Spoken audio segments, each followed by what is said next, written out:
E você sabia que logo após a abolição da escravidão no Brasil, uma nova política começou a nortear o país? Não apenas a economia, mas também a própria visão que a elite tinha sobre a população brasileira. No vídeo de hoje vamos falar sobre a polêmica ideologia do branqueamento, o que defendia, quem pregava isso e como essas ideias circularam pelo mundo. Antes disso, curta o vídeo, se inscreva no canal, não esqueça de ativar o sininho das notificações. Se você quer apoiar o canal Língua Mari, é possível tornar-se membro com conteúdo exclusivo. O contexto é o final do século XIX e o Brasil acabava de abolir a escravidão lá em 1888. Para muitos setores da elite brasileira, o fim da escravidão representava um enorme desafio. Se perguntavam como modernizar o país agora sem a mão de obra escrava. Ao mesmo tempo, nascia uma visão muito clara sobre o futuro racial do Brasil. A ideia era que a população negra e indígena começasse a ser substituída ou gradualmente absorvida pela população europeia, o que incluía nos planos, é claro, os italianos, alemães, espanhóis e portugueses. Essa era a essência da ideologia do branqueamento, mas é claro que a imigração europeia para o Brasil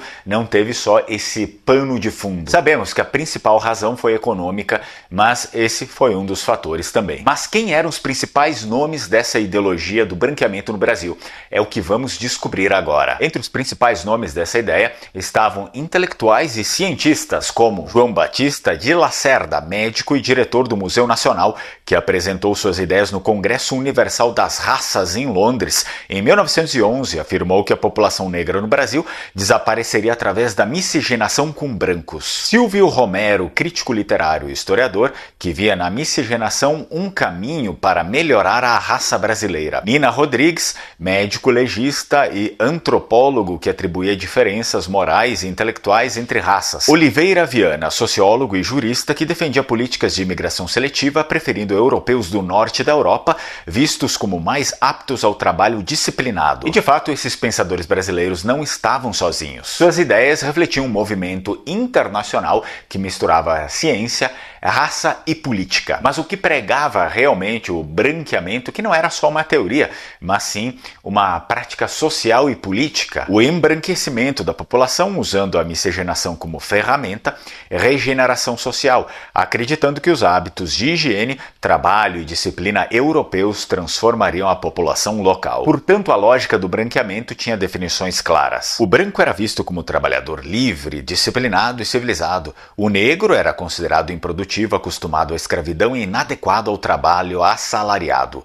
O índio era retratado como preguiçoso e incapaz de integrar-se ao sistema agrícola, ou o urbano moderno e sua assimilação era vista como desejável apenas se significasse a perda de sua cultura. E caso você tenha origem vêneta lá do norte da Itália, então te convido a estudar a língua vêneta comigo, a língua dos nossos ancestrais, lembrando que todos que vieram da região do Vêneto são vênetos, né? Padovanos, rovigueses, vicentinos, trevisanos, beloneses, veroneses e por fim os venezianos. Também tem o curso de italiano, inglês, latim e claro, bergamasco. Mas para implementar essa ideologia, o governo brasileiro começou a estimular a imigração europeia. Campanhas na Europa começaram a promover o Brasil como terra fértil e promissora, ideal para famílias europeias e trabalhadoras. Só que o Brasil não estava sozinho nessa missão. A ideia de branqueamento era internacional e fazia parte de muitas nações. Nos Estados Unidos, a ciência racial e as leis de segregação reforçavam ideias de hierarquia racial. Na Argentina e no Uruguai, políticas semelhantes incentivavam a imigração europeia para europeizar a população. Em Cuba e no Caribe, elites promoviam a imigração de europeus para substituir ou absorver populações afrodescendentes. Na Europa, intelectuais como Francis Galton e outros eugenistas produziam livros e estudos que influenciavam diretamente cientistas brasileiros. Mas a pergunta agora é: de onde veio isso? A ideologia do branqueamento do século XIX no Brasil é herdeira direta de pensamentos raciais e científicos do iluminismo,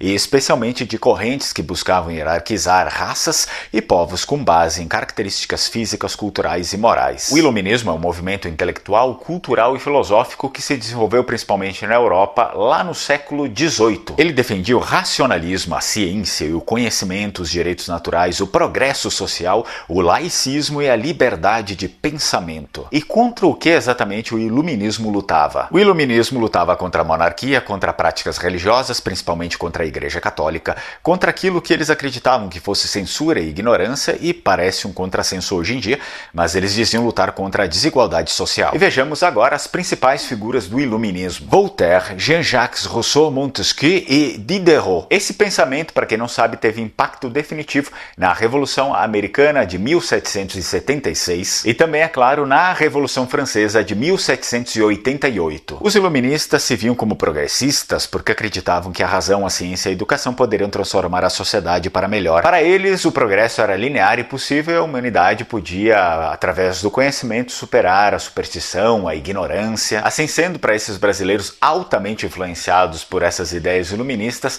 participar de congressos, reuniões no exterior, publicar em revistas europeias, permitia a eles conectarem diretamente as suas ideias com pensamentos raciais lá fora. Cientistas da época faziam medidas de crânio, cor da pele e formato do nariz para provar que algumas raças eram superiores. Muitas dessas medições eram feitas com instrumentos que hoje seriam considerados ridículos ou altamente enviesados. No entanto, é importante ressaltar que o imigrante que vinha para o Brasil, o imigrante europeu, nem sequer sonhava com esse tipo de coisa. O governo brasileiro e empresas privadas promoviam a imigração europeia com propaganda positiva. O discurso enfatizava que o Brasil precisava de trabalhadores disciplinados e civilizados.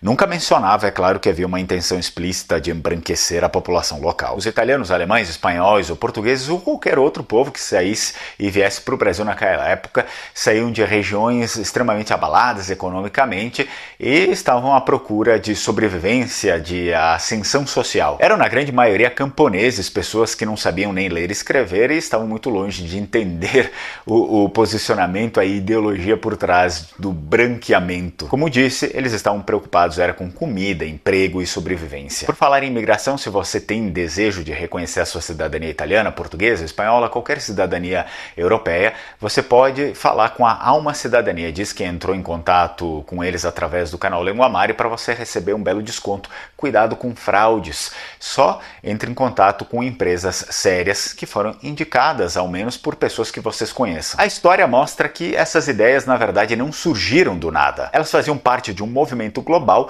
e circulavam aí entre intelectuais, cientistas e políticos de vários continentes. E, claro, causaram impactos reais na sociedade brasileira, assim como em boa parte do mundo. Agora, tendo pleno entendimento disso, não é de se estranhar que, alguns anos depois, surgiu na Alemanha o nazismo, já que boa parte do ambiente do cenário político do mundo estava impregnado por essas ideias. Então já me deixa aqui nos comentários, segundo a sua opinião, como você acha que será a característica dos brasileiros daqui a 100 ou 200 anos. É óbvio que é um exercício de futurologia, mas você acha que os brasileiros vão ficar iguais assim como são hoje?